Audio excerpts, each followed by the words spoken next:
आप बहुत दिन बाद आए ना आज। वेर अभी कहाँ पे चले गए थे? No sir. Work energy theorem. ये पढ़ेंगे एक बार। बताओ आयशा का, आप एब्सेंट थे ना, बहुत बहुत क्लासेस से आ नहीं रहे थे, आज आए हो बहुत दिन बाद, क्या हो गया? हम्म चलो अब रेगुलर आना, ठीक है? नहीं तो टेस्ट में परफॉर्मेंस डाउन हो जाएगी, फिर डिमोटिवेशन डिमोटिवेशन होगा, ठीक है बच्चे? तो हमें क्या करना है, बहुत अच्छे से चीज़ों को हैंडल करना है। बहुत आपको गाइडेंस पूरी मिलने वाली है, ठीक है? अभी 12th स्टार्ट होने दो, सब कुछ गाइडेंस प्रॉपर सब कुछ मिलेगा, एवरीथिंग विल बी अवेलेबल। और पूरा मैं रिसर्च करके आपको बताऊंगा कि कितना पढ़ना है, कैसे पढ़ना है, कब पढ़ना है, कब रिवाइज करना है। तो बस करते रहो साथ साथ, है ना? तो बहुत अच्छा स्कोर कर लोगे लास्ट में, ठीक। अब बच्चों देखो, हमने ये पढ़ लिया था वर्क क्या होता है, एक बार स्टार्टिंग से याद दिला देता हूँ। वर्क का कंसेप्ट पढ़ा। Work is equal to dot product between force vector and displacement vector. F S cos theta आया था हमारा, उसके तीन केसेस थे। The first one was theta is less than 90 degree, तो यहाँ पे work done is positive. Second case था theta is between 90 degree and 180 degree, तो वर्क डन की वैल्यू आई थी नेगेटिव। और इसी केस में फोर्स अप्लाइड जो है वो डी एक्सेलरेट कर रहा था ऑब्जेक्ट को, है ना, इसलिए work done is negative. Okay, third case आया when the angle is 90 degree, तो work done is equal to zero आया हमारा, ठीक है? उसके बाद रिजोल्व फॉर्म में आपने सीखा कि how to calculate the work done by the force if the force vector and displacement vector are given in resolve forms. Then फिर हमने कैलकुलेट किया for work done by multiple constant forces acting on a given mass, तो ये हमने calculate कर लिया। It is nothing but the algebraic sum of individual work done, ठीक है? उसके बाद work done by gravity force, we establish that gravity force is a constant force, और कांस्टेंट फोर्स के द्वारा किया गया वर्क, है ना, work done by constant force is nothing but F S cos theta. तो ग्रेविटी फोर्स के work done by gravitational force is M G H. Then we discussed about pseudo force. Then we discussed about spring force and established that spring force is a variable force, है ना? तो Fs is equal to minus kx. And then we calculated the work done by spring force. Work done by spring force is Ws is equal to 1 by 2k into x1 square minus x2 square. X1 is initial compression, x2 is final compression. Then we calculate, then we found solved that uh, work done by a variable force is nothing but we have to do integration.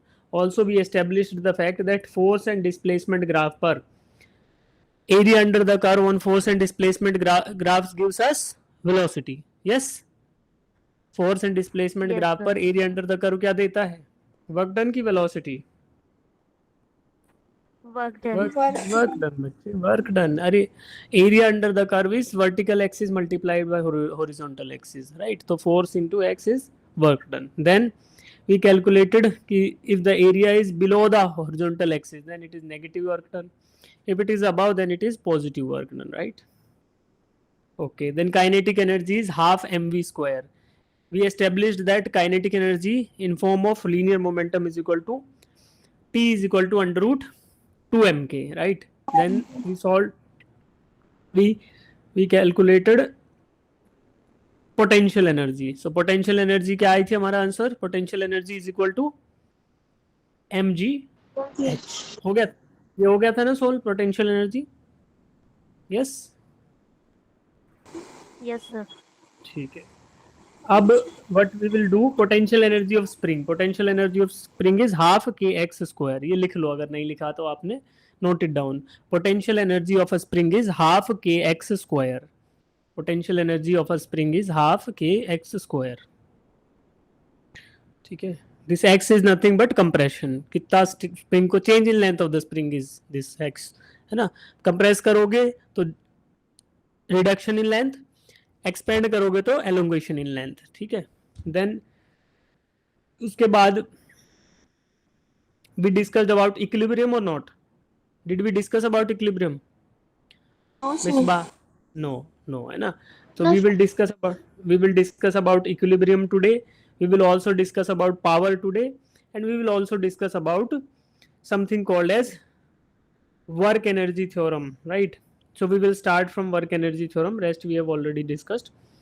Okay, so what the work energy theorem signifies? ठीक है, before explaining this, let us find out the units of work and units of energy. What is the SI unit of energy, बच्चे? Joule. Joule, right?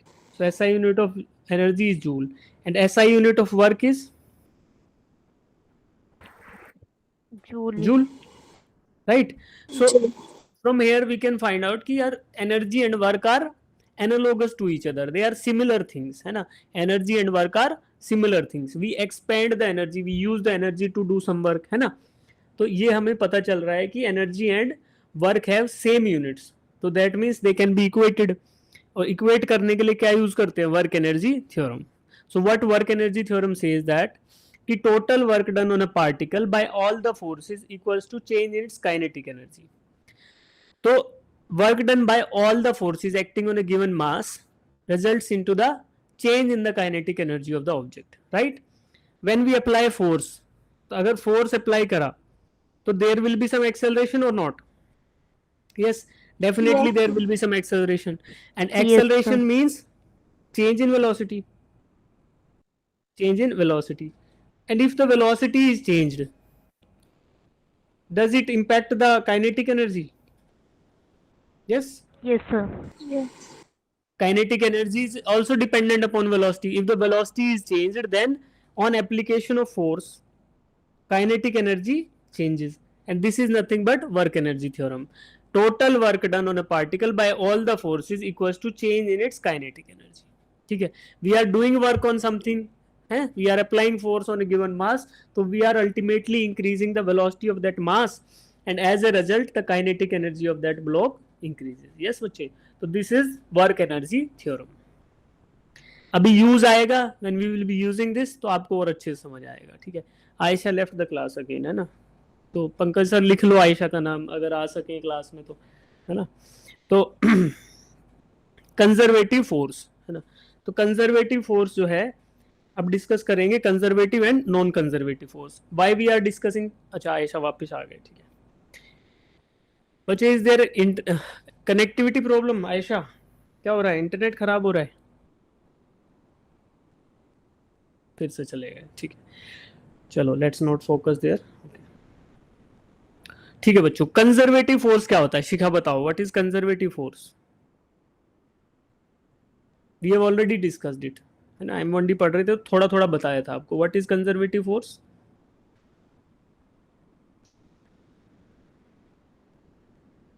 If the work done by a force is independent of the path taken by the object, then it is called as conservative force. ठीक है. And if the work done by the force or yeah against the force is dependent upon the path taken by the object, then it is called as non conservative force. ठीक है, अब आपको बताता हूं मैं एक एग्जांपल से. एक बॉल थी बच्चे ग्राउंड पे at h equals to 0. If I increase the height, I take this ball to a height of maybe 20 meters, है ना? I take this ball to a height of 20 meters. What will be the increase in the energy of this system? Potential energy will be equal to mgh, mg into 20, right बच्चे? 20 mg. This is the potential energy, and earlier it was 0. Potential energy is 0. So we are doing some work. We are taking this object from height 0 to height of 20 meters, and we are doing some work on this object, है ना? तो हम force लगा रहे हैं बच्चे, force लगाएंगे. कुछ फोर्स के वजह से there will be some displacement, and that displacement is of 20 meters. So the energy increased from 0 joules to 20 mg joules, right? So 20 mg increase हो गया energy. अब मुझे बताना, एक तरीका था कि आई टेक इट डायरेक्टली, है ना, अलोंग अ स्ट्रेट लाइन. ठीक है, okay. And if I take some other path, है ना, लाइक ऐसे इसको मूव करते गया and then I took it to the final position, does it make any change in the potential energy? Final potential energy, will it depend upon the path taken by the object, or does it depend only on the final position? Only on final position. Potential energy depends only on the final position. Whether I take this object on this yellow color path or maybe on this green color path, it does not make any sense to the potential energy of the system, right? तो क्या बोलेंगे कि potential energy gained by the object depends only upon the initial and final position. Initially the potential energy was 0 and finally it is equal to 20 mg. Okay, जो मैंने work किया है ना, the external work by this force is against which force? I am applying force. So this work is done against which force? Gravitational pull. Yes. Earth is pulling this object downwards, and against the gravitational force I am lifting this block vertically. So I am doing work against gravitational force. Yes bachche. So work done against gravitational force depends only upon initial and final position. Yes. Yes. So Yes, sir. this type of force, which type of force? Gravitational force. Gravitational force is a conservative force. Why? Because work done against a conservative force depends only upon initial and final position of the object. Yes बच्चे, खुद बताया आपने. Yes. अब non conservative discuss करते हैं. What is non conservative? Suppose there is a block of mass m a. ठीक है, ये ब्लॉक a है, some mass. I need to take this block to a position, new position. ठीक है. So this, consider this black area to be a table, है ना. ये आपके जो स्क्रीन है फोन का, इसको टेबल इमेजिन करो. And a block A is situated initially at this initial position I. Now I take this block directly to the final position F. One way of doing is this. Another way of doing the same motion, same thing is, I will move this object and then take it to the final position. Right now there is a friction, है ना. There is a friction between this block and the table. There is a friction between the surface of table and this block. Right. So do you feel that the work done will be more in case of blue color path? Yes, sir. Yes, Yes. sir. If you don't feel that, take your phone, है ना, move it on the table. So if you directly take it along the straight line, the work required will be minimum. And if you move it in a zigzag manner, है ना, तो what will happen? More and more friction will be there, and heat will be generated, है ना. When we rub our hands, what happens? We are doing rubbing action, है ना. Similarly, this block will be rubbing against the table, and if we take it along this blue color path, we need to spend more energy to take it from initial position to final position. ठीक है. तो now we are doing work against friction force. So friction force के against we are doing work. तो does it depend upon initial or final position only, or does it also depend upon the path? Also depend upon the path. Also Work depend upon done, the path. work done against the friction force also depends upon the path taken by the object. Yes. Why? Because lengthier the path is, more and more energy will be dissipated in form of frictional heat. तो friction के द्वारा जो generate करी गई heat होगी, उसके form में ज्यादा से ज्यादा एनर्जी आपकी वेस्ट होती हुई नजर आएगी. If you are taking the object along a more lengthier path. Yes. So friction is a dissipative force and energy is dissipated in form of heat. तो heat के फॉर्म में एनर्जी आपको dissipate होगी. तो friction is a non conservative force, है ना. Frictional force is a non conservative force. Why? Because it does not obey the conservation, है ना. एनर्जी आप जो स्पेंड कर रहे हो वो स्टोर नहीं हो रही सिस्टम में, इट इज बीइंग डिसिपेटेड. तो you can not apply energy conservation, है. तो हीट जा रहा है, ऐसा हो रहा है. तो वो आप in that sense we can say कि non conservative force है friction force. Similar type of force is air drag. तो air drag is also air friction. Yes.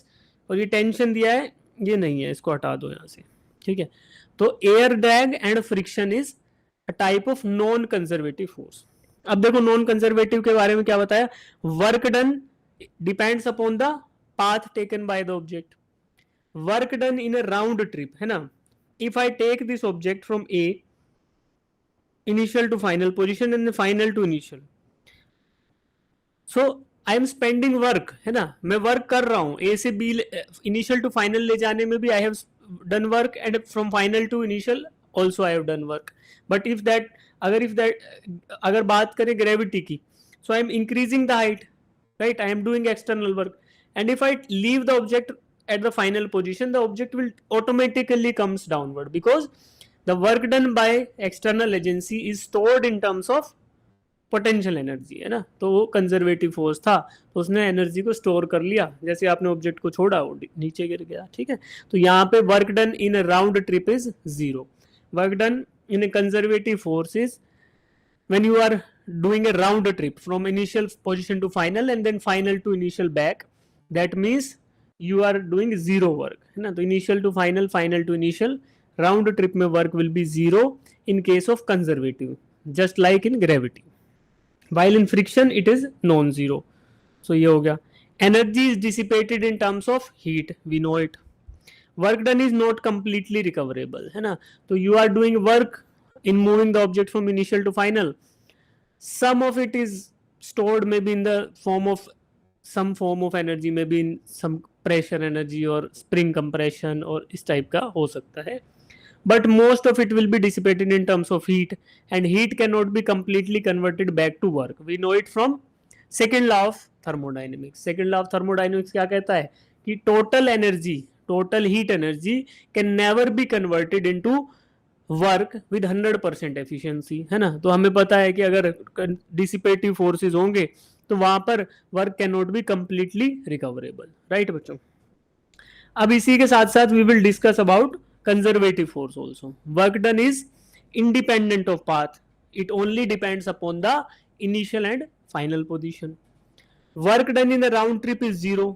We know that from while we are moving from initial to final, so energy is stored in terms of potential of the system. When we leave the object at final position, then it will automatically comes back to the initial position and the energy can be recovered back. Yes, total energy remains constant. Yes, so we are doing energy, it is stored, it can be recoverable. Work is completely recoverable. Yes, तो work done by gravitational force का formula क्या आया था, mgh. Also potential energy stored is also equals to mgh. So this mgh energy is converted back into the work, है ना. So work is completely recoverable. अब example देखते हैं. Conservative force का एग्जाम्पल है gravitational force, electrostatic force and spring force. ठीक है, अब कुछ बच्चों को डाउट होगा कि सर स्प्रिंग फोर्स कैसे कंजर्वेटिव है. ठीक है, वो डाउट क्यों आएगा, देखो शिखा, मिसबा, आयशा, महालक्ष्मी एंड गायत्री, ध्यान से सुनो बच्चे. Suppose there is a spring, this is a fixed support, there is a spring attached to it and I apply some force to compress the spring, right? I compress the spring. Do you feel that the temperature of the spring will rise due to this compression? Do you feel that? No. Shikha batao, No, will the sir. temperature of the spring will rise or not? In practical life, practical, Yes, sir. it will rise.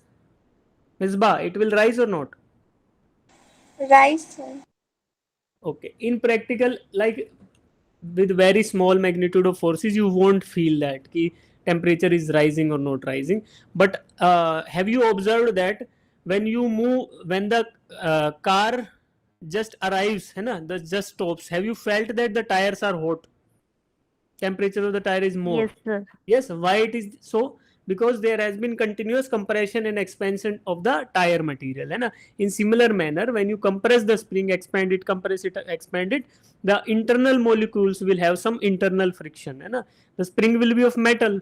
Metal has its own atoms. तो atomic structure के अंदर there will be some friction and that friction will lead to some sort of heat generation. Yes, but in case of physics हम क्या बात करते हैं कि spring force जो आपका है, spring force जो है, in spring force is conservative when we assume the spring to be ideal spring, है ना. Ideal spring का मतलब क्या है, massless and the one that completely stores the energy given to it, है ना. तो ideal spring होगा तो in that case spring force is a conservative, है ना. अगर एग्जाम में आता है कि spring force is a conservative force or not, तो क्या करोगे, yes or no, बताओ, yes करोगे कि no करोगे. Yes, sir. Yes. Yes Yes, sir. Yes करेंगे. ठीक है, अगर एग्जाम में आता है, एग्जाम में आएगा तभी तो यहाँ लिख रखा है ना कि कंजर्वेटिव में लिख दिया. तो एग्जाम में if you find that spring force is conservative और not, it is conservative force. Yes, ठीक. सो अभी हमें समझ आया कंजर्वेटिव क्या होता है, नॉन कंजर्वेटिव क्या होता है। Potential energy we already discuss, potential energy of spring भी हो गया। अब बात करते हैं इक्विलिब्रियम की, ठीक है। चलो ये डेफिनेशंस देखेंगे बाद में, let us see the examples first. So there are 3 cases of equilibrium, है ना, case 1, case 2, case 3, 3 types of equilibrium will be there. Equilibrium क्या होता है, आपको बताया था ना, मैकेनिकल इक्विलिब्रियम क्या होता है बच्चों, all the 3 forces should be zero, all the 3 torques should be zero, है ना। So there should not be any change in the energy of the system, है ना। Velocity, translational velocity remains constant, rotational velocity remains constant, that means there won't be any external work done on the system, and if there is no work done on the system, then the energy of the system cannot change. Yes or no बच्चे? Work and energy are equal, work and energy are analogous. Why? Because we have studied that, sir, work done on a system increases its kinetic energy, and kinetic energy can only increase when there is a change in velocity. And when you say that mechanical equilibrium is there, that means there is no change in velocity, that also means there won't be any change in the energy of the system, that also means कि we are not doing any work on the system. Yes बच्चे, the equilibrium जो है उसके 3 cases. The first case is this one, let us focus, है ना। तो आपको एक हिल दिखाई दे रहा है, हिल, पहाड़ दिख रहा है, दिख रहा है, Yes, sir.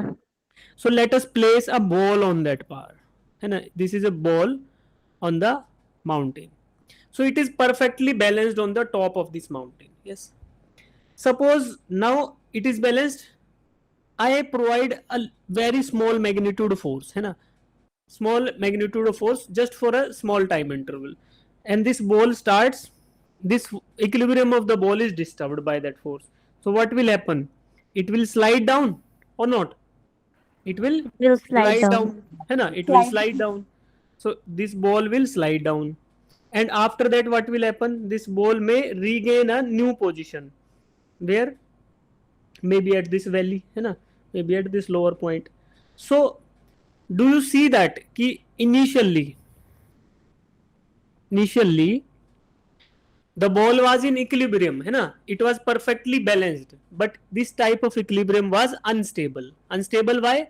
Because with the very slightest of the external disturbance, this equilibrium is disturbed, and the object left this state of equilibrium and achieved a new state of equilibrium. Yes, अब देखो, can this ball at this final position, can it go back to the top of the mountain by itself? No, sir.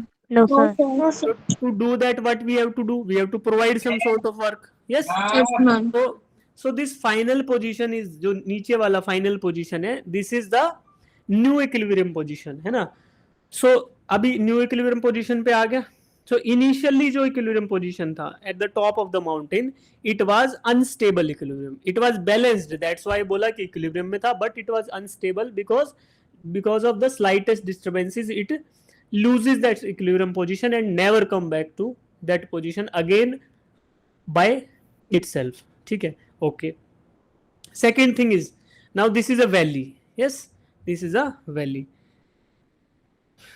Suppose करो the ball is placed at this point. Is it is perfectly balanced, so it is in equilibrium. Yes, so the ball is in Yes, the sir. low in this valley, and it is perfectly balanced by itself. Suppose if I provide the same disturbing force, slight magnitude, and for a very small interval of time, what will happen to this ball? It will oscillate about its equilibrium position and again settle down at this position only. Yes, बच्चे? Yes, sir. Yes, sir. The ball will oscillate. If I provide it slight distance, so it will oscillate about this point and again will settle down at this position only. So the new equilibrium position and initial equilibrium position are same. Yes. So this type of equilibrium, when the object is placed at the lowest potential energy, that type of equilibrium is called as stable equilibrium. Stable equilibrium. Yes. Here potential energy is minimum. Yes, sir. already. It is already minimum. Yes. So okay. And initially यहाँ पे क्या था? Unstable में, unstable equilibrium, potential energy is maximum. Maximum. और third case क्या है? अभी देखो थर्ड केस देखते हैं, केस नंबर 3. ये व्हाइट कलर का लाइन दिख रहा है. So imagine this white colour line to be the floor of your room, है ना, it is flat surface and it is the floor of your room, है ना, फर्श है जो आपके रूम की. This ball is placed at some point. If I provide a slight disturbance again, what will happen? It will slide to a new position. And here potential energy यहाँ पे अगर H था तो इधर भी H ही रहेगा. तो पोटेंशियल एनर्जी इनिशियली जो था वो mgh था, फाइनली भी mgh था. So there is no change in the potential energy of the system. So this type of equilibrium is called as neutral equilibrium. कि यहाँ पे energy doesn't change. तो at every position is an equilibrium position. जहाँ भी ये रुक जाएगा वहीं पे उसी को बोलेंगे it is equilibrium position. So this type of equilibrium is called as neutral equilibrium. Neutral equilibrium. ठीक है, तो आपको तीनों चीजें पता चली. अब we will read the definitions, है ना, एक एक करके पढ़ेंगे और समझेंगे. शिखा आप पढ़ो बच्चे स्टेबल इक्विलिब्रियम की डेफिनेशन को. If particle is displaced slightly from a position and net force acting on it brings it back to initial position. Yes, कौन सा केस था, वैली वाला कि माउंटेन वाला? Mountain. Mountain वाला. हाँ, माउंटेन तो अनस्टेबल था, वैली वाला था. पढ़ो ना दोबारा. वैली वाला था. Particle is displaced slightly and it comes back to its initial position only, है ना. It is displaced slightly and it again comes back to its initial position only.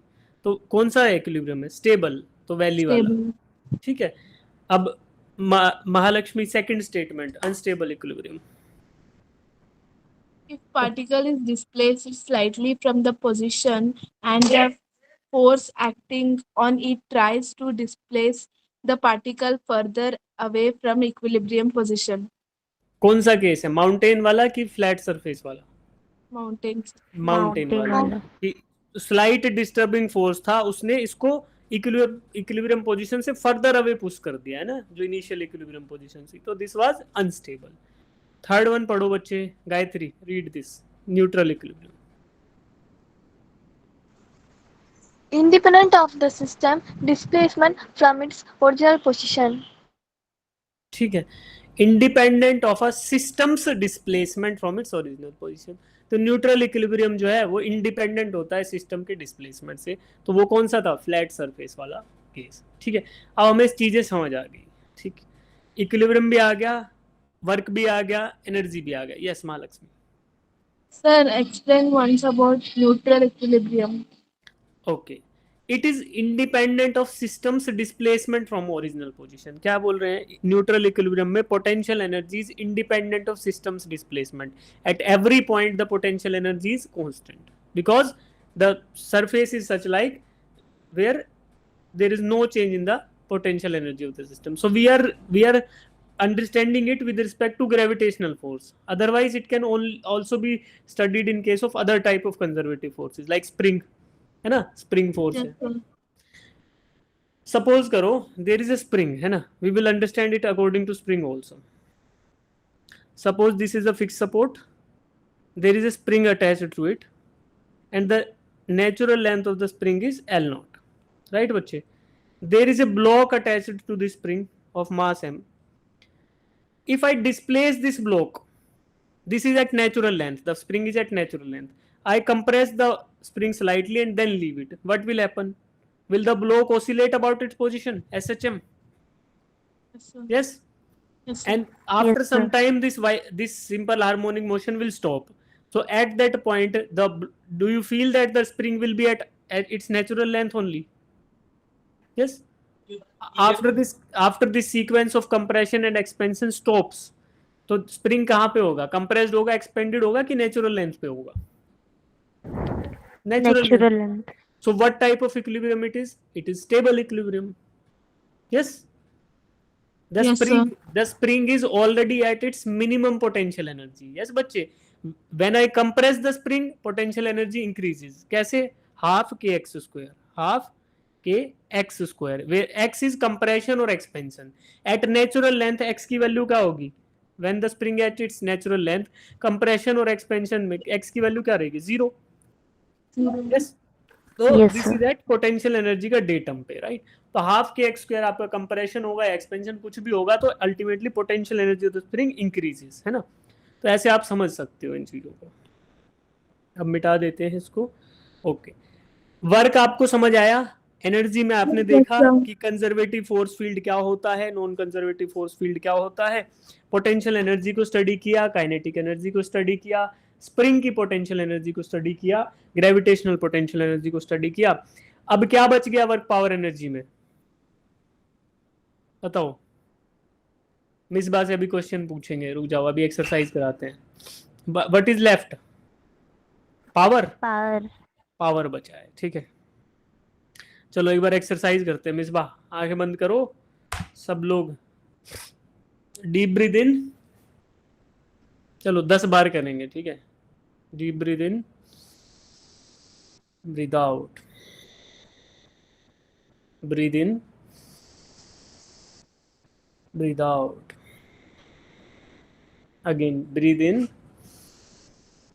Breathe out, again deep breathe in, breathe out, one more time, again deep breathe in, breathe out। चलो एक question पूछूं आप सबसे, चलो daily life का एक question, एक question पूछते हैं आउट ऑफ फिजिक्स, फिजिक्स से अलावा, है ना। मिस बा ध्यान से सुनना, Gayatri, Shikha, Ayesha, Mahalakshmi, right. What is your greatest possession in life? What is your greatest possession in life? Have you ever thought of it? अच्छा, डू यू फील समटाइम्स कि who am I? Do you feel that कि मैं कौन हूँ? Who am I? Yes, sir. Yes, sir. what I am doing here? Miss Ba, do you feel that? Yes. Like this is the quest, na? Everybody is into it. Ki everybody needs to figure it out. Ki who am I? What I am doing here? What is the purpose of my life and all that things, है ना? So in that context, I am asking you, what is your greatest possession? आपके पास सबसे कीमती चीज क्या है, बताओ। What is your greatest Life. possession? Life, हाँ? मिसबा, मिसबा को नींद आ जाएगी फिर से। What is your greatest possession? अच्छा, अगर मैं आपको 3 ऑप्शन देता हूँ, ठीक है, चलो let us simplify this thing. अगर मैं आपको 3 ऑप्शन दूं, the first one is you only have to choose only one, ठीक है। the first one is health or your taking care of your body, है। second one is wealth and the third one is क्या बोले, Health and wealth. क्या क्या? Health and wealth both, sir. no both नहीं, peace, ठीक है।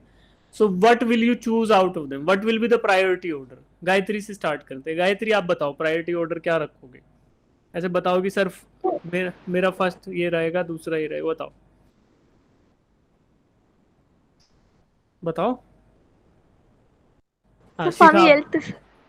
शिखा आप बताओ, चलो शिखा। So first Health. peace, first peace, फिर health, मतलब peace रहेगा तो health रहेगी, और health रहेगी तो wealth तो पहला अपने आप पीस आ है, जाएगी। फिर दूसरा हेल्थ है, और third one is wealth, right. चलो Yes, sir. Yes, sir. Misba आप बताओ, अब मिसबा से पूछते हैं। Sir, same. Misba 1 2 3, okay. Gayatri? Sir, first health, sir. Second peace, third wealth. Great, okay. और को Ayesha? Health, peace, wealth. Ayesha is saying health, peace and then wealth, okay. और कौन बच गया भाई? Mahalakshmi? Sir, health, wealth, peace. Okay, health, wealth and then peace, okay, ठीक है। सो ठीक है, मिक्स्ड कंक्लूजन आ गया, ठीक है। अब मैं आपको बताऊं मैं क्या रखूंगा? बताइए। Yes, sir. मैं बताता हूँ, फिर आपको थोड़ा फील होगा कि कहाँ थोड़ा सा मॉडिफिकेशन की जरूरत है। I will put health at the top most priority, ठीक है। जितना भी आप पढ़ोगे, रीडिंग करोगे, लोगों से, लर्नेड लोगों से सीखोगे, तो आपको पता चलेगा कि health is the foundation of everything, है ना। And that is why when I was asking कि what is your greatest position, तो उसमें क्या है? योर बॉडी, है ना, your health, your wellbeing is the greatest position that you can have, है ना। अभी आप अपने दादाजी, ग्रैंड मदर, ग्रैंड फादर से पूछ के देखो कि आपके पास क्या चीज है जो उनके पास नहीं है, योर हेल्थ, है ना। Age and when we age तो हमारा हेल्थ ही डिटीरियोरेट करता है। This is our greatest position that we are losing day by day by day by day. तो if we are able to keep up to health only, it's done, right? Second thing is wealth and peace may be at equal priority. When you get wealth, so you tend to get some sort of peace, and if you get peace then you may get wealth, है ना। तो I will put them at second priority. Ambiguous है, कभी peace का मन करेगा कि peace is priority, कभी wealth priority, but health is undoubtedly the top most priority. देखो आप लोगों ने भी जो बताया उसमें हेल्थ ही जो है नंबर 1 पे आ रहा है ना। तो this is the greatest position, ठीक है। मिस बाब नींद गायब हुई? Yes, sir. ठीक है, चलो अब पढ़ते पावर। पावर क्या होती है, व्हाट इज पावर? तो रेट ऑफ डूइंग वर्क या फिर रेट ऑफ कंज्यूमिंग एनर्जी, है ना। तो जैसे मान लो आप घर पे पंखा चलाते हो, स्विच ऑन द फैन, तो कितने वाट का पंखा होता है? What is the wattage of the fan? Approximately 70 watts, है ना। पंखा 70 वाट्स का होता है। लाइट बल्ब जो लेके आते हो, ट्यूब लाइट आप लेके आते हो, एलईडी लाइट्स, उसमें कितने वाट की लाइट आती है? Have you observed that? 5 watt, 9 watt, 12 watt, 15 watts. तो आपको ये पता है ना कि वाट बढ़ेगा तो क्या ब्राइटनेस बढ़ेगी कि घटेगी? बढ़ेगी। Gayatri, will the brightness increases at the wattage of the tube light increases or will it decrease? Increases, increase. है ना, brightness increase कर रहा है। That means ये watt जो लिखा हुआ है that is the rate of consumption of energy by that light, ठीक है। तो what is the watt? W-A-T-T. Watt is the SI unit of power, and when we specify watt, that means कि rate of consumption of energy, कि in a given time how much energy will be consumed by that light bulb, है ना। Similarly, if you are talking about fan also, या maybe air conditioner or maybe phone or maybe laptop, that all उसका भी wattage होगा। तो that defines कि how much energy this device will consume in a given interval of time, and generally that interval of time is 1 second. So what is the energy consumed per second?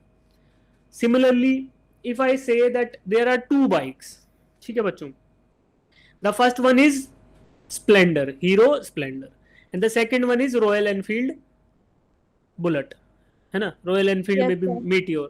So which one is more powerful? Royal. Royal Enfield. Royal Enfield is more powerful. How you know that? अभी we are decoding the word power, है ना। You know that कि Royal Enfield is more powerful. We are studying power ना, तो Royal Enfield is more powerful. How you know that बच्चे? Okay, I will decode it further, है ना, ध्यान से सुनो। Suppose करो you are driving you are driving Splendor. When you accelerate Splendor, first case. In second case, you are driving Royal Enfield. Then you accelerate Royal Enfield. Which one will go faster? Royal Enfield. Royal Enfield, obviously. Which one will accelerate faster? Royal Enfield. Royal Enfield. So you know that the power produced by the engine of Royal Enfield is more, and that's why the work doing capability. By acceleration के लिए क्या करना पड़ेगा? There will be some force required, and that force comes from the work and displacement. तो क्या हुआ? Force and displacement इकट्ठा हुए तो work done हुआ, और वो work किसने किया? That work is done by the engine of the bike. So the rate of production of work per unit time is called as power, and that's why we say that कि work doing capability of Royal Enfield is more than the Splendor. So that's why we say that कि which one is more powerful? Royal Enfield is more powerful. Yes. तो अभी आपको समझ आया कि energy consume कर रहे थे ट्यूब लाइट में, तो rate of consuming energy is also power when we are talking about energy consumed per unit time. And if the work is being produced by some work producing device, जैसे कि engine हो गया आपका ना, motor हो गई, है ना, या फिर टरबाइन हो गया, ये सब चीजें होती है वर्क प्रोड्यूसिंग डिवाइसेस। तो इनका work producing capacity per unit time, तो एक गिवन सेकंड में कितना joules of work they can produce, that also signifies power, है ना। तो यहां से हमें क्या मिलता है, power is work per unit time और एनर्जी पर यूनिट टाइम, ठीक है।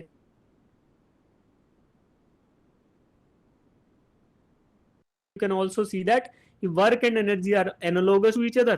तो आप वर्क पर यूनिट टाइम लिखो या एनर्जी पर यूनिट टाइम लिखो, you will get an idea after solving the problems, but it is mostly joule per second.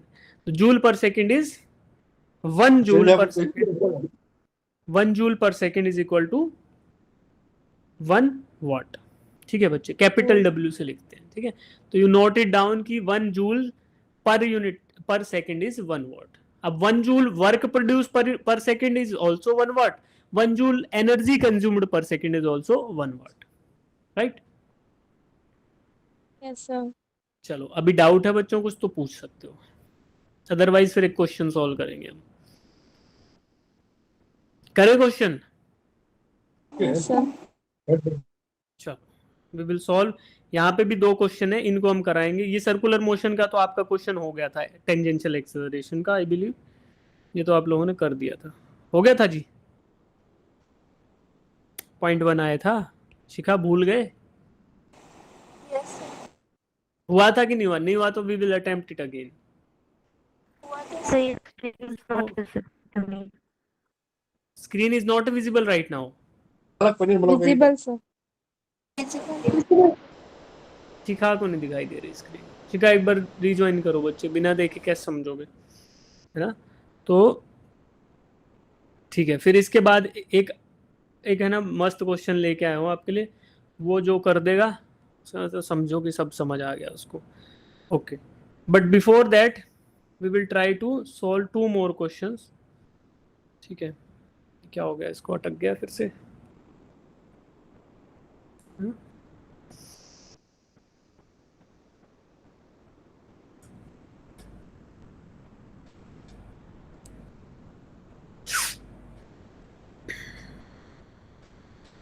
ठीक है बच्चों, अभी मैं आपको एक क्वेश्चन दूंगा पावर का, है ना। तो पावर का क्वेश्चन आप अटेम्प्ट करोगे तो you will get an idea of what we have been discussing so far. मिट क्यों नहीं रहा है यार, ये क्या हो जाता है इसको, टैब को ना कुछ सीरियस प्रॉब्लम आ गई, I need to replace that I think.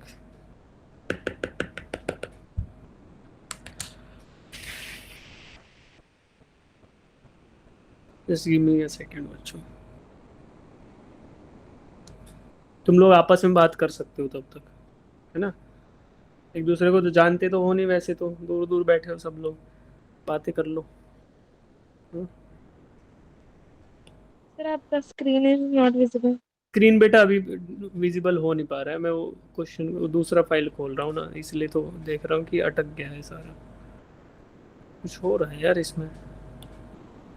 चलो हाँ ठीक है, तो 2 क्वेश्चन है। द फर्स्ट वन इज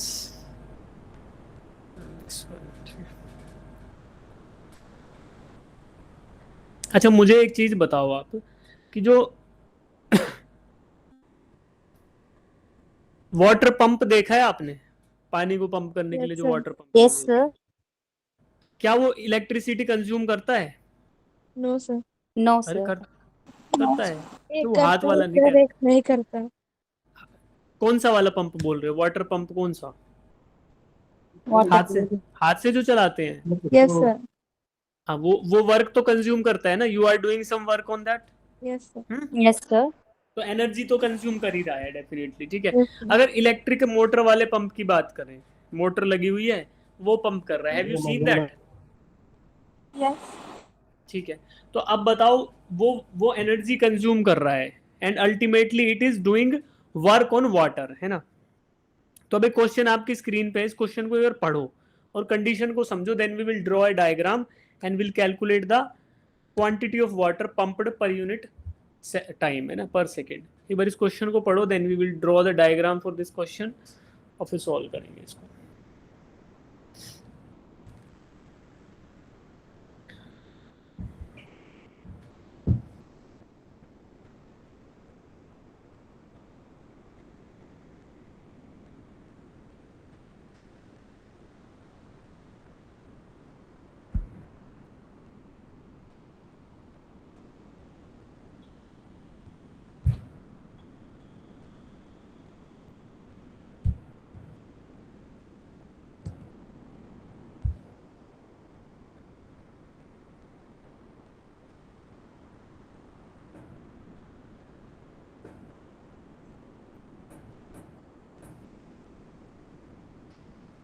पढ़ लिया बच्चों?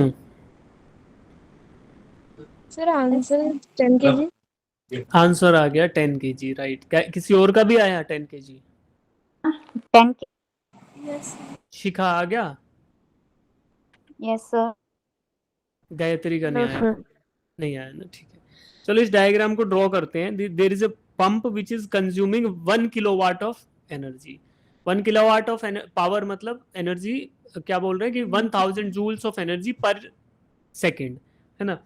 तो अब ये क्या कर रहा है, as a result this this pump is pumping out water from a well of 10 metre depth. तो 10 मीटर डीप एक वेल है जिसमें नीचे जो है पानी है ना, water is eight the bottom of the well, and this is the pump which is pumping out this water, है ना। ये वाटर को पंप आउट कर रहा है, ठीक है। और कहाँ पे कर दे रहा है, बाहर जीरो हाइट पे ले जाके पंप कर दे रहा है, ठीक है। तो पानी इसने पंप नीचे से खींचा और बाहर बिखेर दिया। तो अब इसमें एनर्जी जो इनपुट जा रहा है वो जा रहा है 1000 जूल्स पर सेकेंड, ठीक है बच्चों। अब is there anything given about the efficiency of this pump? No, right? So what we will assume that pump is 100% efficient, कि जो भी इसके अंदर एनर्जी जा रही है it will be converted to work, है ना। तो क्या करेंगे, थर्मोडाइनमिक्स में पढ़ा है ना हमने एफिशिएंसी ऑफ अ सिस्टम को, सेकेंड लॉ ऑफ थर्मोडाइनमिक्स, कि 100% एफिशिएंट मतलब कि जो एनर्जी अंदर आई सिस्टम में that will be converted into work output, ठीक है। अब 1000 joules of energy is going inside this water pump per unit per second. So where it will be used in increasing the potential energy of water. Yes बच्चे? तो let us assume कि यहाँ पे height जो है bottom पे h is equal to 0 है। Yes, sir. At the top of where the pump is pumping out this water, h कितना होगा, 10 meters, 10 meters. ठीक है। सो अगर पोटेंशियल एनर्जी की बात करें तो potential energy at the bottom of the well is equal to mgh करोगे तो 0, ठीक। And at the height h जो 10 मीटर है वहां पे पोटेंशियल एनर्जी कितनी आएगी, mgh, वैल्यूज डालो। m हमें नहीं पता, g की वैल्यू अगर हम 10 ले लेते हैं 10. और h की वैल्यू भी 10 ले लेते हैं क्योंकि 10 दिया हुआ है, तो इट विल बी 100 m। और यूनिट क्या आएगा, यूनिट क्या 100 आएगा, M. जूल्स, है ना, ठीक है। अब जो एनर्जी इंक्रीज हुई है, एनर्जी इंक्रीज हुई कितनी हुई है बच्चों, 100 m। 100 और एनर्जी कंज्यूम कितनी हुई, एक सेकंड में, इन 1 सेकंड एनर्जी कंज्यूम कितनी हुई, 1000 जूल्स। 1000 joules. तो जो एनर्जी इनपुट था 1000 जूल्स वो किसमें कन्वर्ट हो गया, potential energy of the system, यानी 100 m final potential energy minus initial potential energy, that means 100 m is equal to 1000। तो m कितना आएगा, 1000 बाय 100 यानी कि 10 किलोग्राम्स। अब now we are talking about 1 second, एक सेकेंड का कैलकुलेशन हमने कर लिया because question is asking us कि पर सेकेंड बता दो। तो per second energy input is 1000 joules and per second energy output is 100 m, where m has to be determined कि कितना वाटर ये एक सेकेंड में पंप आउट कर देगा, and that is nothing but 100 kilograms of, sorry that is nothing but 10 kilograms of water, ठीक है। अगर मास फ्लो रेट की बात करता कि at what flow rate the water is being pumped out, भाई यहाँ 1000 जूल्स पर सेकेंड इनपुट हो रहा है ना, तो at every second 1000 joules will go inside this pump, है ना, it is consuming 1000 joules every second. So what will be the flow rate of water every second, वो भी 100 किलोग्राम पर सेकेंड आ जाता, ठीक है।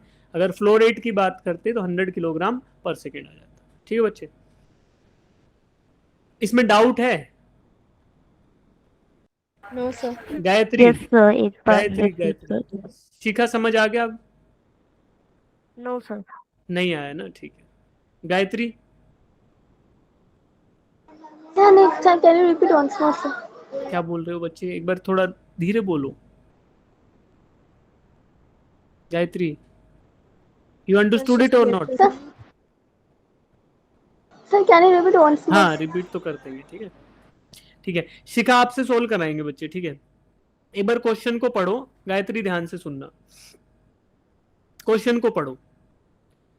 शिखा, a 1 kilowatt motor pumps out water from a well of 10 meter depth.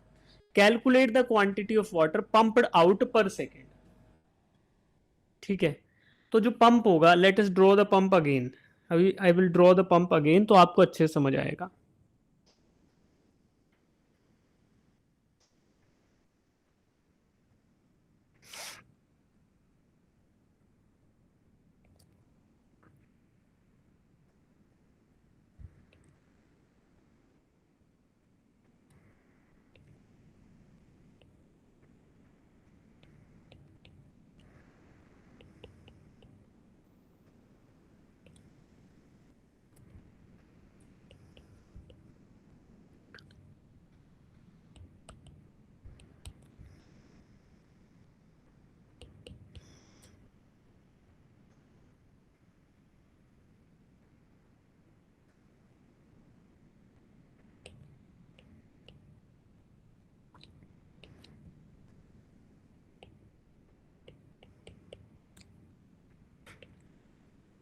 Shikha, are you there? Yes, sir.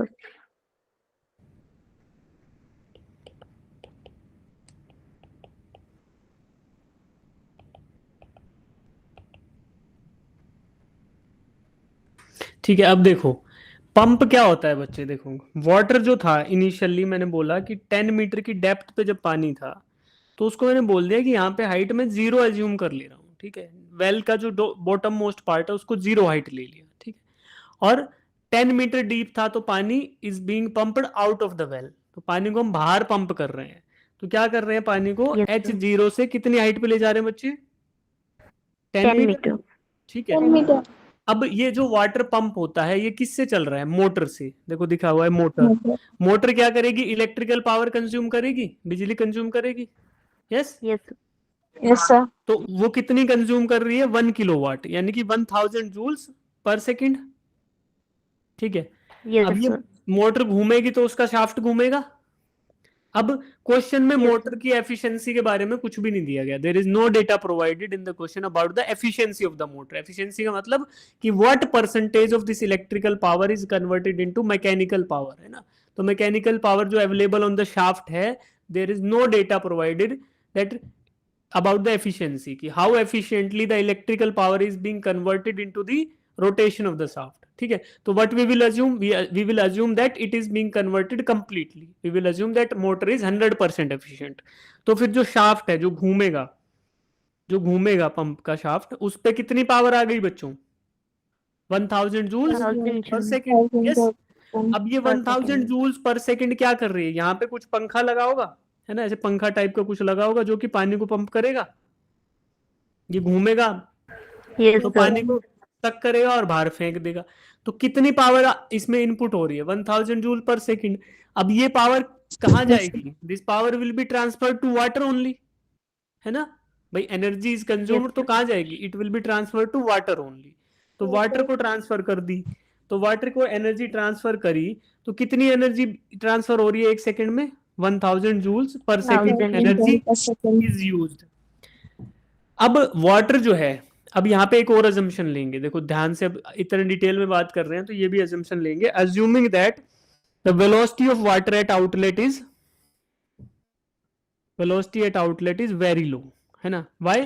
Because we need to neglect the kinetic energy of the water also. ठीक है बच्चों, kinetic energy neglect कर रहे हैं. Yes. ठीक है, तो ये हमने नेग्लेक्ट कर दिया. तो अब क्या बोलेंगे कि द ओनली पोटेंशियल एनर्जी की बात कर रहे हैं. ठीक है, तो H इक्वल टू 0 पे पोटेंशियल एनर्जी कितनी होगी Gayatri? What will be the potential energy eight height 0? Sir, MGH. mgh में H की वैल्यू 0 हो गई तो पोटेंशियल एनर्जी कितनी होगी? What will be the value? 0. ठीक है, और when this water is being pumped from height equals to 0 to H equals to 10 meter, तो पोटेंशियल एनर्जी कितनी हो जाएगी? mgh. ठीक है. 100. हाँ, let 100 m. g is equal to 10 meter per second square. तो अभी we will put the values in this potential energy का फॉर्मूला. तो क्या रखेंगे बच्चों? m तो हमें पता नहीं, we need to find out m. g we can take as 10 and height is equal to कितना हाइट इंक्रीज हुआ? 10. 10. तो कितना हो गया? 100 m 100 m और यूनिट क्या आएगा भाई, everything is taken in Joule. SI units, तो जूल्स विल बी द ये, ठीक है। अब ये जूल्स जो है ये पर सेकंड हो रहा है ना, हर सेकंड इतना वाटर पंप हो रहा है, तो आउटपुट पे क्या आएगा, पोटेंशियल एनर्जी तो 100 एम जूल हो गया, बट कितना, ये एक सेकंड में इंक्रीज हुआ ना इतना, अब क्योंकि हमने एक सेकंड की बात कर रहे हैं, at every second 100 M joules will be transferred to water, ठीक है। तो अगर हम बात करें कि power transferred to water, power transferred to water is 100 M joules per second, और कहां से आ रही थी ये पावर, शाफ्ट ऑफ द मोटर से, तो कितनी थी वो भी 1000 जूल्स पर सेकेंड थी। तो अब now we can calculate m is equal to 10 kilograms, तो every second 10 kilogram of water is being pumped from the depth of the well to the ground level, ठीक है, ठीक है जी। Yes. अब समझ आया शिखा? Yes, sir.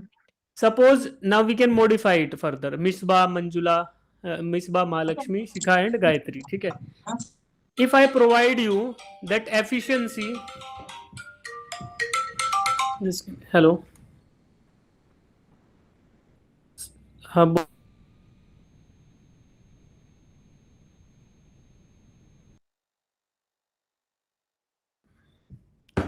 हाँ, so क्या हो गया इसको, ओके, हाँ, सो डीएनडी बंद हो गया क्या, डू नॉट डिस्टर्ब में दोबारा कॉल आया इसलिए आ गया, राइट, है ना। अच्छा, suppose we are modifying this question further, if I provide you that efficiency of motor, है ना, एफिशिएंसी ऑफ मोटर इज 80%, तो अब मुझे वैल्यू ऑफ m बताओ, mass of water pumped in 1 second, बताओ। If the efficiency of this motor is 80%,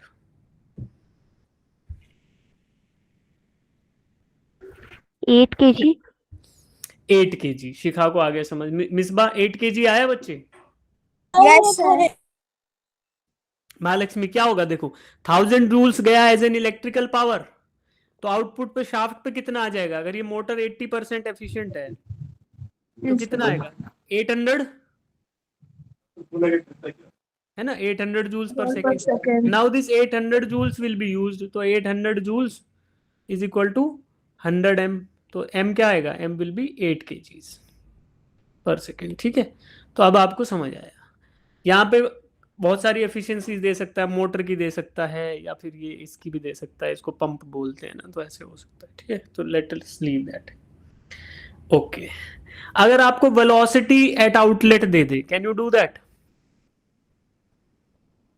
बच्चों? Suppose ये efficiency दिया तो आपने कर लिया, इसको हटा देते हैं एफिशिएंसी वाले पार्ट को। Suppose if the question says कि वेलोसिटी, हमने अज्यूम किया था ना, velocity at the outlet of the pump is approximately 0, है ना, but that is not the practical case. तो क्या बोलेगा अगर ये बोल दे कि suppose the velocity at the outlet is, velocity at outlet is 2 meters per second. Now can you solve this question again? What will be the change in the calculations? Do we have to consider the kinetic energy also? Yes, sir. ठीक है, तो in that case what we will do, that 100, so that 1000 joules per second is available power, and that is being used to, number one, increase the potential energy, that is 100 m, plus it is being used to increase the kinetic energy also, 1/2 m v square, ठीक है बच्चों। तो kinetic energy as well as potential energy. Now can you calculate m? No. Yes, sir. No, कैसे करोगे, दो unknown आ गए, एक equation, No, sir. है ना, Yes, but you can establish some sort of relation, है ना, तो ऐसा हो जाएगा, कर लोगे। Yes. How you can calculate the velocity, if they provide the cross sectional area of the pipe, है ना, देन यू कैन कैलकुलेट कि आपको मास फ्लो रेट पता चल गया, 10 kg पर सेकेंड है, volume density of the water you know that it is 1000 kilograms per meter cube, and then you can correlate कि the flow rate will be 10 10 liters per second, and then you can, if the area, cross sectional area is provided, then you can calculate the velocity also. ठीक है, तो वैसे हो जाएगा multiple अगर data दिया जाए, but if the velocity is provided then there will be some kinetic energy component also. ठीक है, तो क्वेश्चन के वेरिएशन इस तरीके से हो सकते हैं. ठीक, अब ये क्वेश्चन हो गया. अब ये एक बहुत सिंपल गोलू क्वेश्चन है, इसको पढ़ के बता दो डायरेक्टली आंसर. पढ़ के हैंड रेज कर लो, क्वेश्चन समझ आए और आंसर समझ आ जाए तो हैंड रेज कर लो.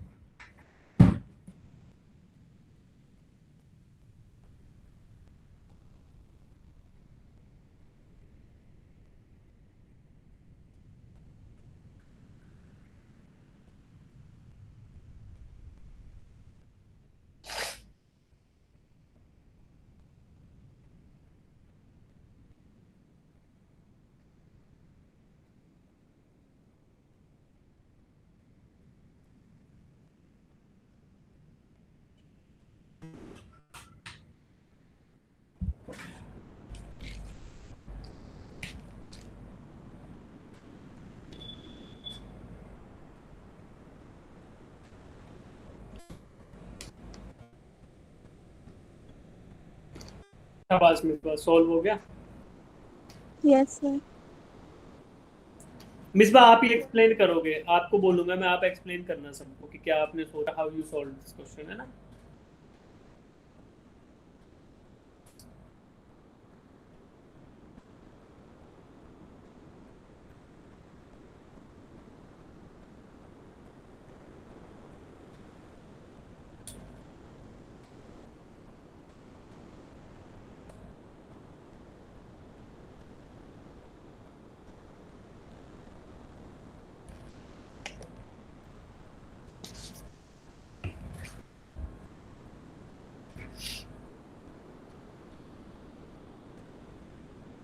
सिखा, समझ आया बच्चे? Gayatri, Mahalakshmi, have you understood the question? You know coolie, what is Yes, coolie, sir. You know, Yes, sir. है ना, the one who carries the bags, है ना, Right. Particularly at railway station. तो रेलवे स्टेशन पे 2:1. you can hire a coolie. So one coolie takes 1 minute to raise a box through a height of 2 meter.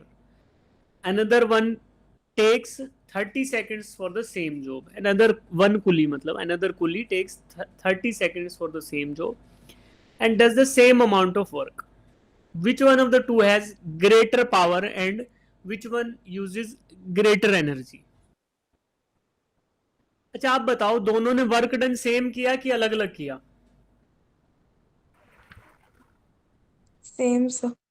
देखो यहाँ पे है ना, break down करते हैं. यहाँ पे एक बॉक्स दिया है Work done same. है ना, बॉक्स इज गिवन, है ना, तो बॉक्स को रेज किया कितने मीटर से? 2 मीटर. 2 मीटर हाइट 2 इंक्रीज कर meter. दी. तो we are doing work against a conservative force और नॉन कंजर्वेटिव फोर्स?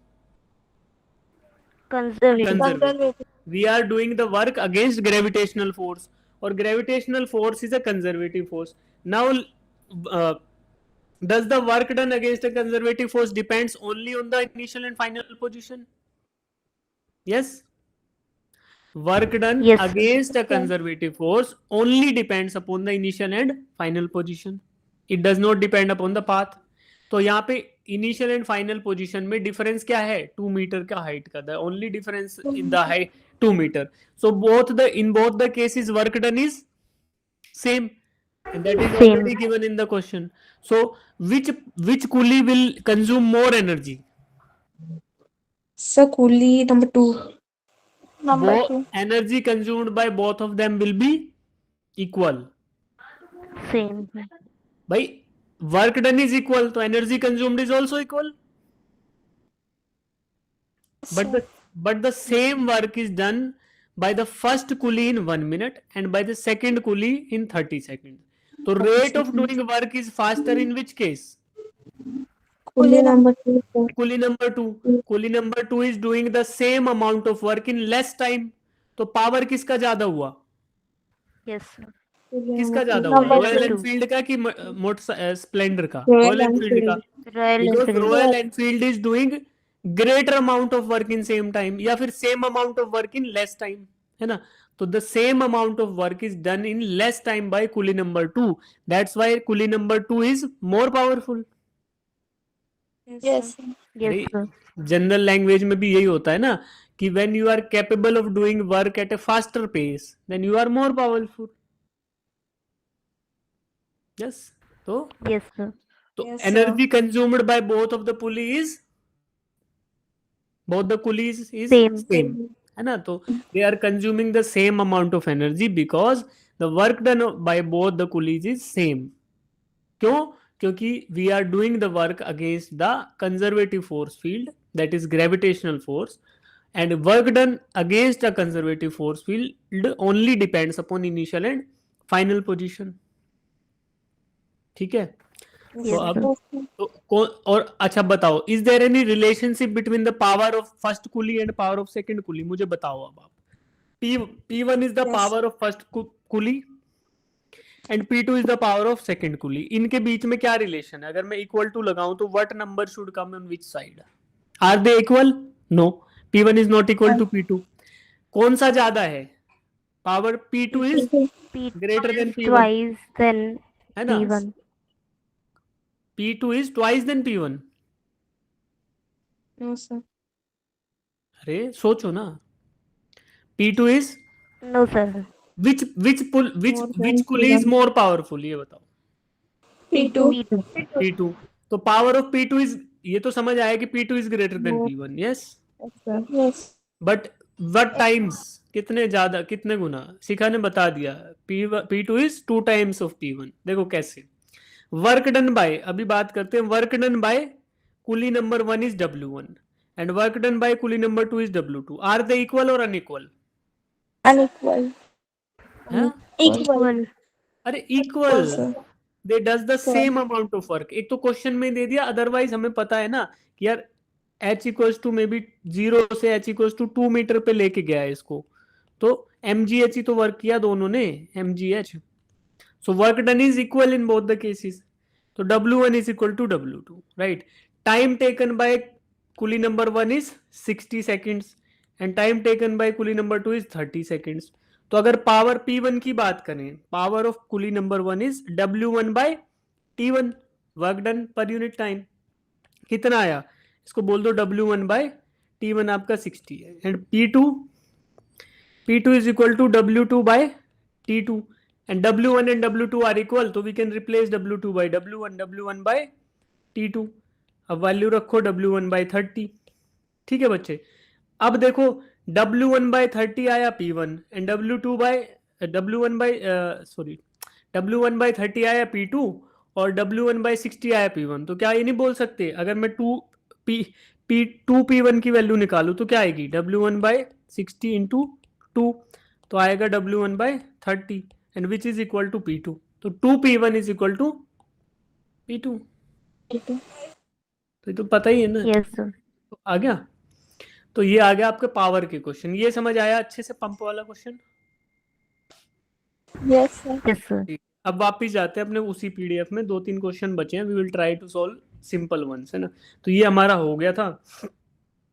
इसके बाद ये हो गया था, बाउंस बैक हुआ, बॉल आया, हाइट इनिशियल हाइट एच पे था, ये हुआ. देखो No, sir. इसको करते हैं. तो सॉल्व दिस क्वेश्चन. यहाँ पे potential energy and kinetic energy का कंसेप्ट लगेगा. रीड इट वेरी केयरफुली, है ना. केयरफुली पढ़ो and try to solve it. आपको पूरा 3 मिनट 2 मिनट का टाइम दे रहा हूँ. 9:15 पे मैं स्टार्ट करूंगा इसको.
आर यू सॉल्विंग बच्चों, कर रहे हो?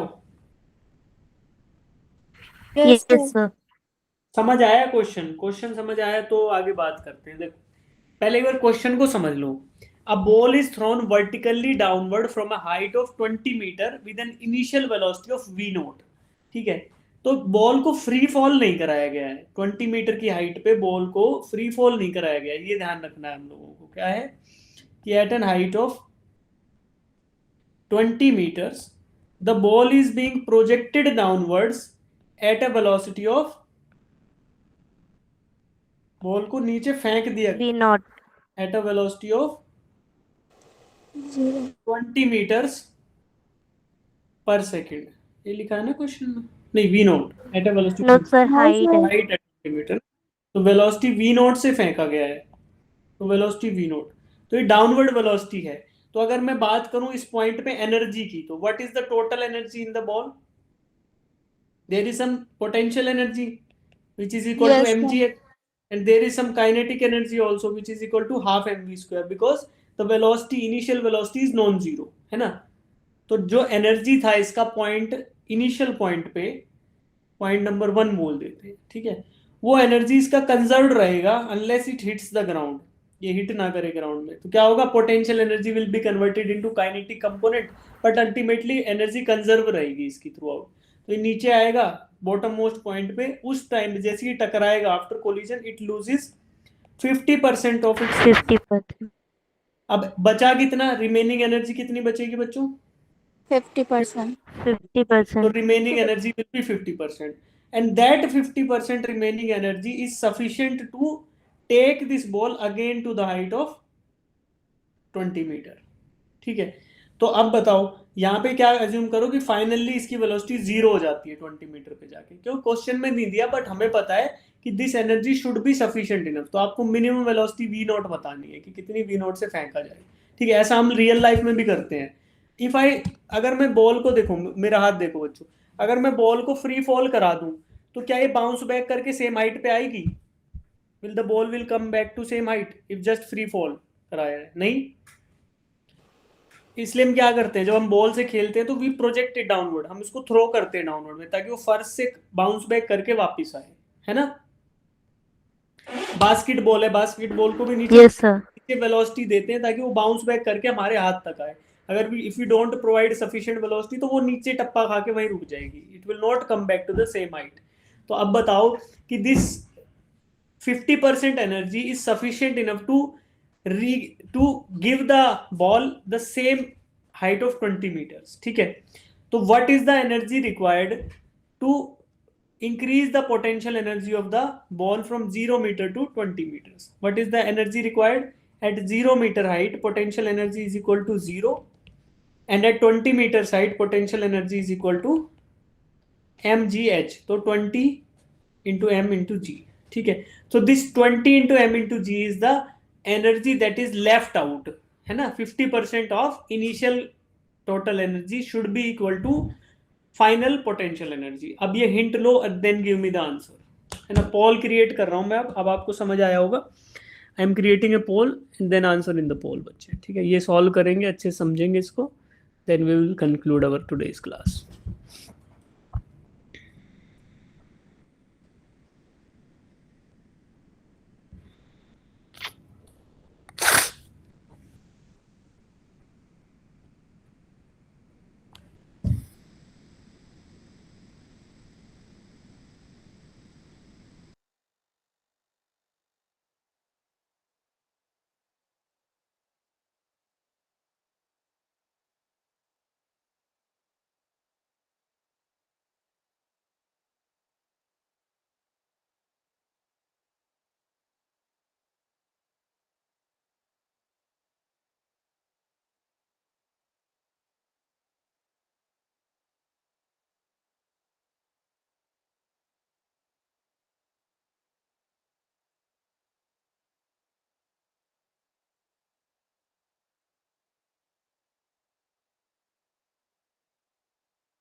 अच्छा, final potential energy when the ball has regained its original height, तो वहां पे कितनी है, यहाँ पे इसकी वैल्यू निकालना स्टार्ट करें तो व्हाट इज द वैल्यू बच्चों, mgh है। Mass of the ball is not given in the question, तो we will take it as m, g is given as 10, 200 m. है ना, तो 200 m is the final potential energy, ठीक है। And this potential energy is 50% of what, this is 50% of potential energy and kinetic energy जो initial point पे थी eight 1, ठीक है। Potential energy plus kinetic energy at 1, at point number 1, उसका 50% है। Why? Because 50% is dissipated, remaining 50% is 200 m। अब calculate करो। C answer किसने किया है? गलत है C answer, C is the wrong answer. Mahalakshmi left the class, ठीक है। सी किसका आया बच्चे? शिखा आपका सी आया है? सी आपका है ना? Yes, sir. गायत्री ने आंसर सही किया है, इसका मतलब मिसबा ने भी ठीक किया, मिसबा ने तो शुरू में ही कर दिया था।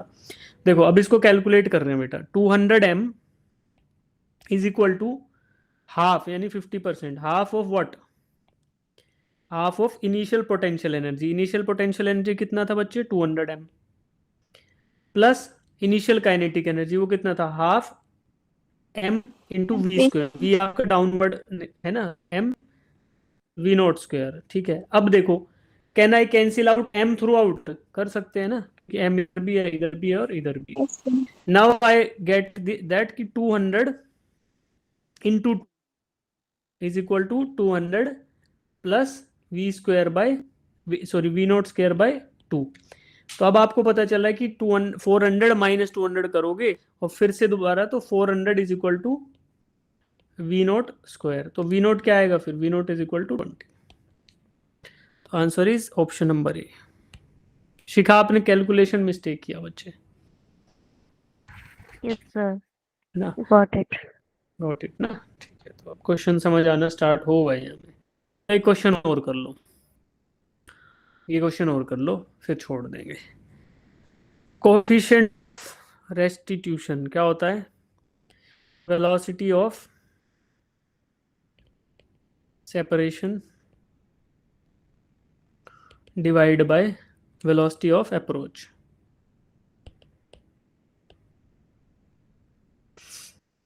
याद है ये कंसेप्ट? व्हेन टू बॉल्स या टू मासेस कोलाइड, देखो रिलेटिव वेलोसिटी तो याद है ना, मैंने पढ़ाया आपको। अब देखो, एक मास m था बच्चे, एक मास दूसरा m रखा है, तो इनिशियली ये पीछे वाला m जा रहा है मान लो 10 मीटर पर सेकंड से, एंड आगे वाला m जा रहा है 5 मीटर पर सेकंड से। तो जो पीछे वाला m है वो आगे वाले m को किस वेलोसिटी से अप्रोच कर रहा है? 10 meter per second.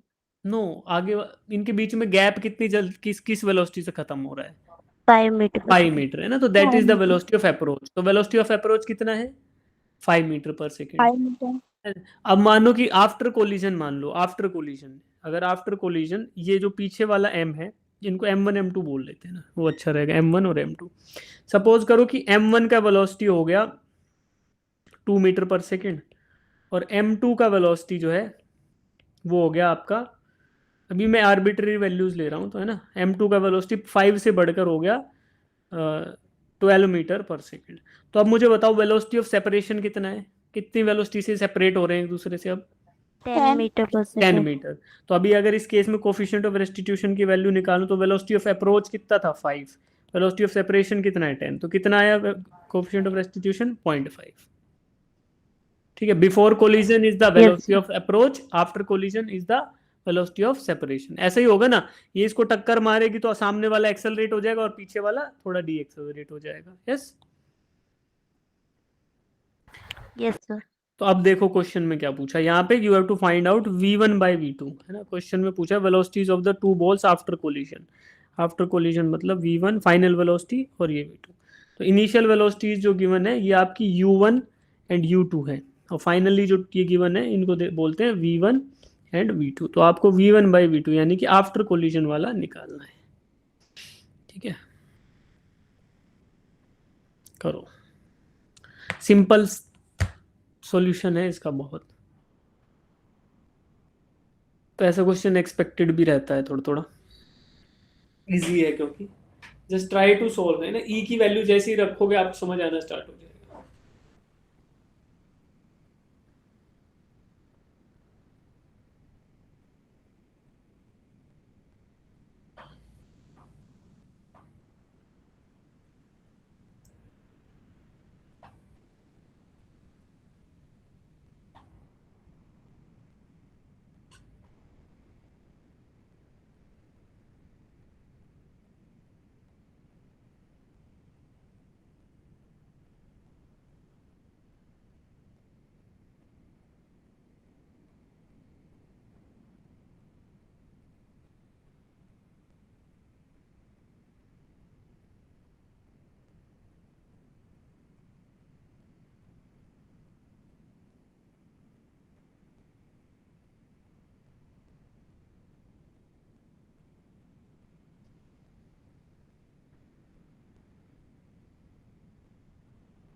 हो गया सोल्व मिसबा? Yes, sir. क्या आया आंसर आपका? Option A. Option A. Option A is the right answer to this question, है ना। शिखा क्या आया बच्चे? Sir option A. Option A आया, ठीक है ना। तो क्या करना पड़ा हमें? सिंपली रीअरेंजमेंट, है ना, simply rearrangement of the values. Gayatri आया ऑप्शन ए बच्चे? Gayatri, are you there? Sir, due to network problem, the video was off. Sir. But Oh. it's raining us, sir, so that okay network okay, problems. कोई बात नहीं, no issues ना, इसको हम solve कर लेंगे बाद में। तो हमने क्या करा बच्चे? वी नो दैट कि initially the object is at rest, है ना, तो u1। तो जब कोलिजन होता है तो सबसे पहली बात होती है we need to conserve the momentum. तो m1 u1 plus m2 u2 equals to m1 v1 plus m2 v2। तो ये हमने ये किया। यहाँ से मुझे पता है कि u2 आपका जीरो था, initially the object was at rest, तो ये कंक्लूजन आया कि u1 is equal to v1 plus v2। Why? Because m1 is equal to m2। तो हमने इसको सॉल्व करके we arrived at this equation number 1, right. We know that coefficient of restitution is velocity of separation divided by velocity of approach, ठीक है। तो v2 minus v1 upon u1 minus u2 था, तो u2 की value 0 हो गई और ये वैल्यूज हमने रख दी। u1 we placed it from here, then we simplified and we found out v1 by v2 जो आया that is nothing but 1 minus e upon 1 plus e, and which is option number A, ठीक है। तो ये हमने momentum conservation तो हमें करना ही पड़ता है कोलिजन में, और कोफिशिएंट ऑफ रेस्टिट्यूशन की वैल्यू हमने आपको बता दी थी, उससे ये क्वेश्चन सॉल्व हो गया, ठीक है। कर लोगे बच्चे? आपने तो कर ही लिया। गायत्री को नेटवर्क इशू है, तो एक बार गायत्री यू ट्राई इट बच्चे, solution is given in this thing, then we will. So now appears. आ गया समझ? You understood it Gayatri? Sir, once I repeat, sir. Now only thing. So okay, I now it not. Is okay okay okay, now it is okay, ठीक है। देखो, a ball of mass m moving with constant velocity strikes against a ball of same mass at rest, ठीक है। तो there are two balls, the first one is moving with velocity, there are two balls, the first one is having mass m and it is moving with velocity, क्या दिया है, it is moving with some velocity, है ना, constant velocity, तो इसको मैंने बोला u1। it strikes another ball of same mass with velocity, initial velocity 0, ठीक है। तो strikes मतलब they collide together and after collision they starts moving, है ना। after collision, यहाँ पे इधर after collision क्या होगा, in this ball starts moving with its final velocity v1 and the second one will start moving with its final velocity v2। Now before collision and after collision linear momentum should be conserved. तो linear momentum conservation का equation क्या होगा? Momentum of first ball m1 u1, momentum of second ball m2 u2. ठीक है. Why I'm taking m? Because mass of both the balls is equal. This should be equal to momentum after collision m1 v1 plus m2 v2. ठीक है. Now u2 is 0 because initially the ball is at rest. Mass we can take common and then cancel out on both the side. So from here we will get that u1 is equal to v1 plus v2. Right. Coefficient of restitution is E is equal to velocity of separation. Separation is matlab after collision. That is v2 minus v1. Why? Because v2 should be moving faster than v1. So v2 minus v1 divided by velocity of approach. So u1 minus u2. यहाँ पे u2 is 0. So that is 0. We know from this momentum conservation equation that u1 is v1 plus v2. So v2 minus v1 divided by v1 plus v2. We have to find out v1 by v2. So v1 by v2 we can find out by rearranging this equation. E is equal to v2 minus v1 upon v1 plus v2. So what we can do, we can take v2 common है ना. So E is equal to v2 by v2 is 1 minus v1 by v2 divided by v1 by v2 plus 1 है ना. Now we can rearrange and solve it for v1 by v2 and then we will get v1 by v2 is equal to 1 minus E upon 1 plus E. Gayatri, can we solve it now बच्चे? Yes, sir. ठीक है. Miss bind सीखा already understood. ठीक है. तो बच्चे अब आपको ये notes I will be sharing them है ना. 2 क्वेश्चन अलग से के वो भी शेयर कर दूंगा.